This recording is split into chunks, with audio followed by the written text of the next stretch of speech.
quite get exactly where I wanted to go there, and it looks like he's ready to try to get there this season. Yeah, I think so. I mean, he can't look too far from his own teammates on Pantheon that were able to take that slot for the USA and the World Magic Cup. So, then again, I don't think we're going to see a bad year from Reed. I think he's going to. He said he's put his best foot forward. So right now, players are finishing out their matches while we wait for the next round to get paired back to the news desk. We'll be back here in just a little bit with the second round of draft here from Mike. We'll see you then. All right, thank you so much to the guys down in the booth bringing you all the action of round one. Appreciate Brian and Marshall here with you. We've got plenty to tide us over to round two. Let's just wrap up some of the key scores. So, in our feature pod, Suhan Yu defeated Alexei Oromoniak of Belarus. John Stern is the winner over Julian Perot. Jeremy Desani, of course, we saw go down to Seth Manfield.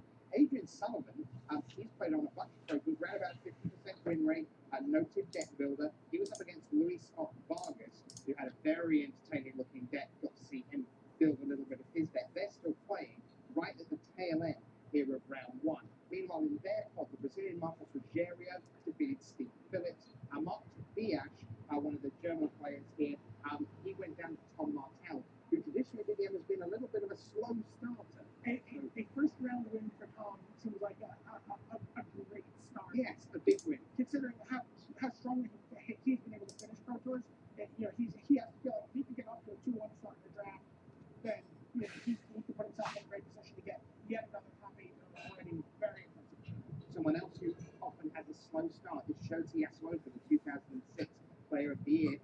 He's under the gun again. Lost to Dave Shields, who's a terrific player. Been right in the mix, top 16s, top 32s at a bunch of Pro Tours. 27 years old now, I believe, Dave Shields. Meanwhile, of course, we just saw Michael Good, who is not good enough against Reed Duke that round. Reed Duke, I'm curious to watch him this whole season. Right? Just fell short of the Player of the Year. Got his first Pro Tour top 8 of his career. So it's gonna be exciting to watch him and see. And he's off to a great start in his tournament. So. All right. So only a few results still to come in. We're going to keep you informed all about that. But we want to go a little bit into what is that up in the upper left-hand corner of our screen there? 3 matches left. Okay. Do you know what that means? What does that mean? It's for 3 matches. So people are still playing Magic right now. That's outside of the feature match area. So we'll keep in touch with that. And when you see no matches left, just to let you know, you're still probably quite a good 6-7 minutes away from feature match action, because the round gets paired, it gets put up in the main room, everyone gets to their seats, they announce feature matches, then the players go down to the feature match area. That's a little bit of a walk, and then they get settled in, we resolve all the holidays and so on, and then we're ready to rock and roll. So when you see 0 matches, think in your head, 6-7 minutes, and we're in business. But to get you there, it's wedge time. Oh, yeah. So we're going to talk about limited. Are we giving a wedgie to? No, not wedgie, just a wedge. All right, Marshall, you get away this time. Right. So, 5 plans, 3 colors in each. How do they work out in draft? Well, Magic Online is now running Target drafts, and we've got all the data for you. So we're going to walk you through the 5 plans. Tomorrow, Marshall Sutcliffe will be sitting here. He'll talk about some of the color pairs, but who knows, might turn out to be the key to unlocking this draft format. But to start you off, why don't we go 3 color, and let's go with the Arbzan. So, Vivian, take it away. Who and what are the Arbzan? I mean, the Arbzan is really all about +1/+1 terms. It's about Outlast, it's about the big mid-range creatures, and then playing these kind of, it's almost like a defensive game where you're like, I'm going to stay alive, and then my lifelink flying, death touch guys are going to fly over and get you. Like a lot of the creatures, put +1/+1 counters on themselves, but they also grant abilities to other creatures with +1/+1. I'm also really curious, I'll get my structured, because I think that there's some interesting interactions with Heroic and Outlast and Tribute and all sorts of stuff gets to collide together.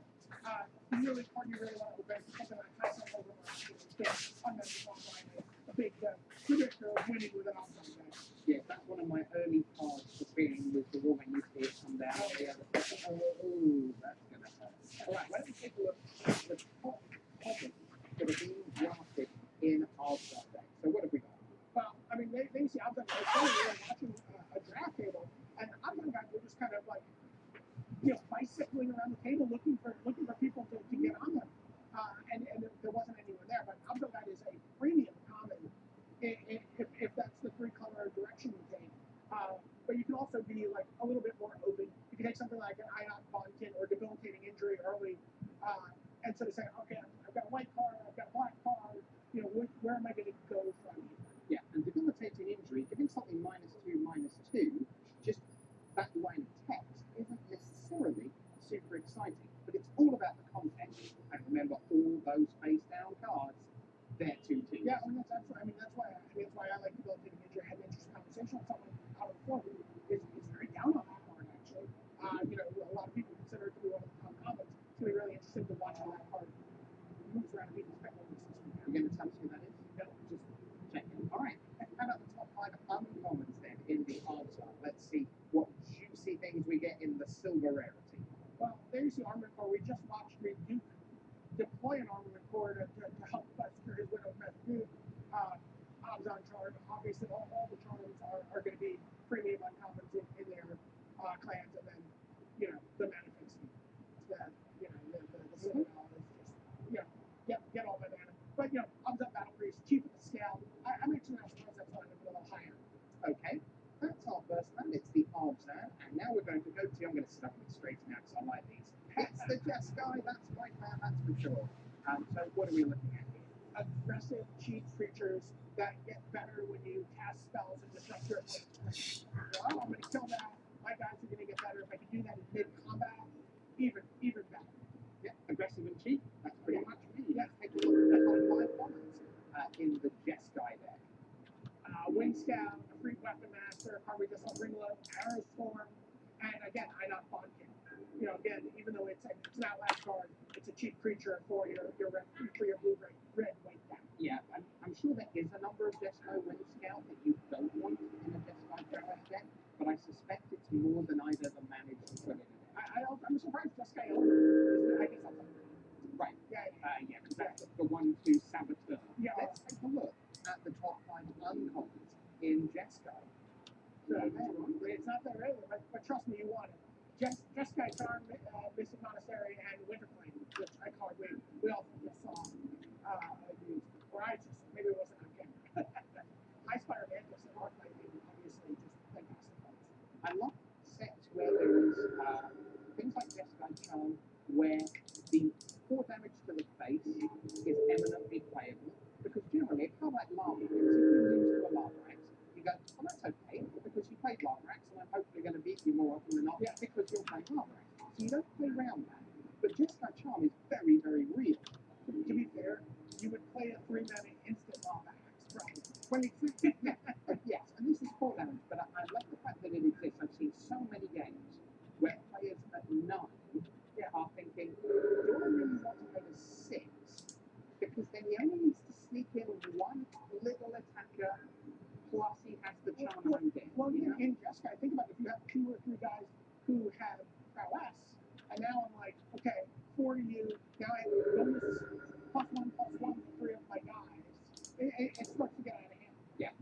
So those are the top uncommons in Jeskai.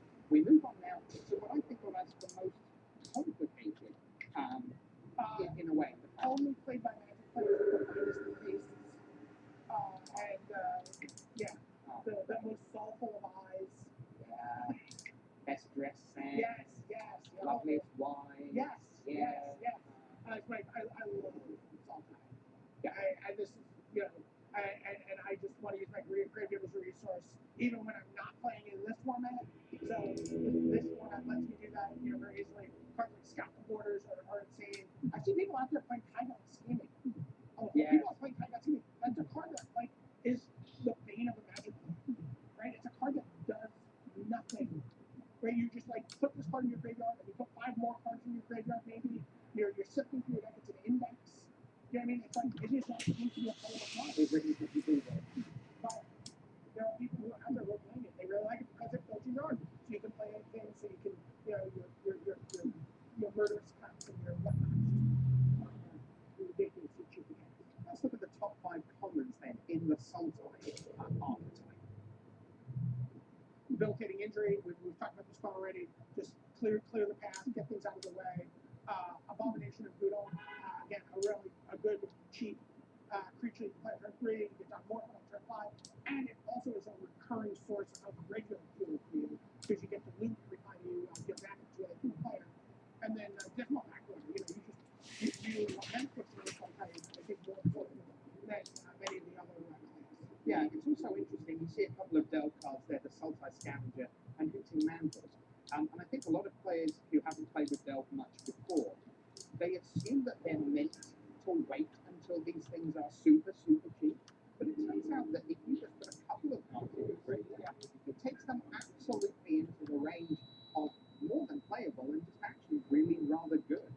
Yes, I mean, Scout the Borders, it's great, but sometimes you don't have that. Sometimes you just trade 2 or 3 creatures early on. I put my wetland set bar in front of your board, we trade, I do something else, and then I just take 4 mana or 5 mana from my Hooting Mantle for my Sultai Scavenger. A question from Twitter for you, by the way.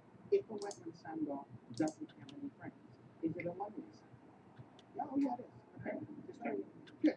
Let's move on to the top 5 uncommons then in the Sultai clan. What will we be delving here, if anything? Well, Murderous Cut is your Delve card, right? That's the card you're looking for there. You're just looking to pay B or B1 and just remove any, right? You just want to kill it. Ice Feather Haven, this is a card that Marshall, Sutcliffe, and I will fight over often in draft. 2 of our, both of us, it's one of our favorite cards. And card like Sultai Charm. I love Sultai Soothsayer. Again, 2/5, lets you sort of impulse off the top of your deck, put cards in your yard, and get a card. You really love this card selection, I do. I love velocity. I love tearing through my deck and looking at a lot of cards and making decisions, and killing things and bouncing things. Yeah, I mean, the Ice Feather Raven is just, you look at the morph velocity and say, okay, when it turns face up, you get to bounce something. Right. But the thing is, if it was just a 2/2 flyer for 2, Okay, it's Skyfall. exactly, you'd be super happy. Highly playable, construct limited common. Absolutely. That's Sultai. Let's go to Mardu. They're up next. And it is time for raids. So let's rock and roll with them. Yeah, I mean, this is the most aggressive clan. This is the one that's often, I think, most often going to be like red-white or white-black with a touch of the third color. I think this is the one where you're really rewarded for being close to a 2-color aggregate. You see cards like but there's also cheap ledge, cheap scale, things like that. You really want to be close down in the 2-color area. Yeah, it's interesting looking out at the tables during deck building. There were a lot of those decks that were 19 to 21 red cards, Right. plus 2 to 4 black cards. And I think the dynamic there is that your murderous cuts, your debilitating injuries, your dead drops, they're going to be gone round the table because people are colorblind to them. They're just good cards. Right. But the red seems to be a little more open for people to hoover up as the mono red thing. Things like, I mean, no one apart from the Mardu wants a bounty action. Really. Right. A 2/2 haste guy that has to keep it. Right. Which means that if you want them all, you can have them all, and that's what it is. And a lot of times it could be that 2-color deck, and then something like a Butcher of the Board. You can just splash in there. I can certainly confirm that at GP Orlando last weekend, where the sort of set came really into view, Butcher of the Horde, I would say, was the card that was most splashed. Sure. The card that people thought they were too hard, Seal that. and people would just go, yeah, can I even play this third color? Butcher of the Horde is it. It's a massive deal. Yeah, absolutely. I've seen it in 75 points. Okay, so let's take a look at the top 5 commons in Mardu then, and let's see what we've got here. There's the list. The Horde Chief, I like very much. The ponies, Anok Bonkin, debilitating injury, of course, and Mardu Skull Hunter, you see there. What do you like of Pony Battle Game? What's your take on that? I like it a lot. I was taking it, I think, over Mardu Horde Chief early on, and I switched. I like Horde Chief. You want the 2 rather than the 4? I just want to be able to play it. I want to keep my deck for the rest. But I mean, Pony Battle Game is really, especially if you have all these kind of trumpet blasts or cheap cards that are going to boost your team. You want to go live. So there are your top commons. Let's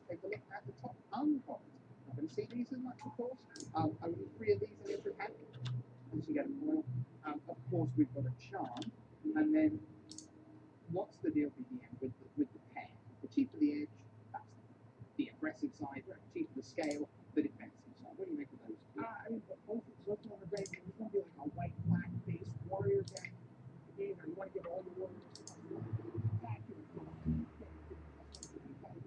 and you know, you just want to come out and be pretty happy with this card just as it is. It's 2 for 2. But you know, if it makes everybody else better, That's the charms are universe. Yeah, awesome. There is a match. what are the warriors is also, you know, I think one of this the premium cards. Like just, you know, people just call it things uncommon. Right. Yeah, which it isn't quite. It isn't quite. But 2 damage is quite a bit in this one. For reasons we may have mentioned before. Yeah. More. We are almost done. Let's take you to Timor. Green, blue, and red are the 3 colors of Timor. What are they? Well, you know, we just watched Jeremy designing drafts. You want to play 4 power creatures. You want to get ferocious bonuses. You want savage punch things. You want crazy strong things. You know, you just Okay. Yep. So why don't we take a look at top 5 colors in Timor?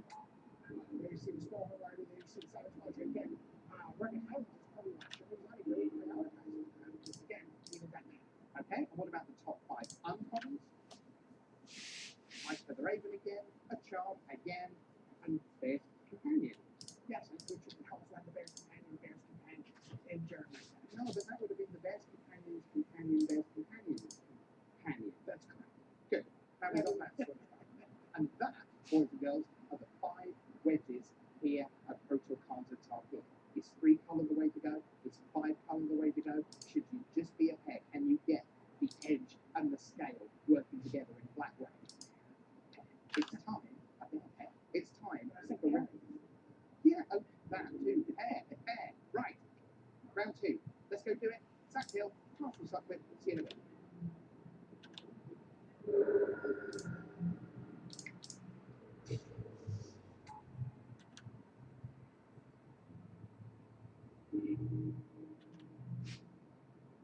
Hey guys, welcome back to the booth. Marshall Cycliffe here with Zach Hill. A lot of pair discussions Hey, going I'm I'm I hungry hope it was as painful for the audience as it was for me. I'm hungry now. I was Yeah. thinking of that type of pair. All right, so in our feature match area, we're going to be watching number 6 in the world right now, Stanislav Sivka against virtual champion. Now this is actually both virtual champions. They both won one. Craig Wesco. Yeah, I'm really excited to see that match. Seems like every time you look up, Sivka is in the feature match area. You know, both these players sort of known for distinctive constructed styles. Sivka with either weird combo decks or slow control decks that lost this virtual, and Wesco for aggressive white creatures. It'd be interesting to see them playing out limited. How do you think that translates over? Do you think people that have a certain way to play constructed and kind of stick to it, do you think that they mirror that in limited, or do you think that that doesn't apply? Well, interestingly, most of the time, I think it probably doesn't. I think in general, you're drafting kind of what comes to you. But what's interesting about cons is everybody seems to have a different take on the format. A lot of people think, you know, you can go basically any way you want to. There's no sort of consensus best strategy. So I'd be inclined to say that even if that bias is subconscious, that might, you know, player preference might reflect itself more in this format than in some of the other formats. All right, well, let's find out.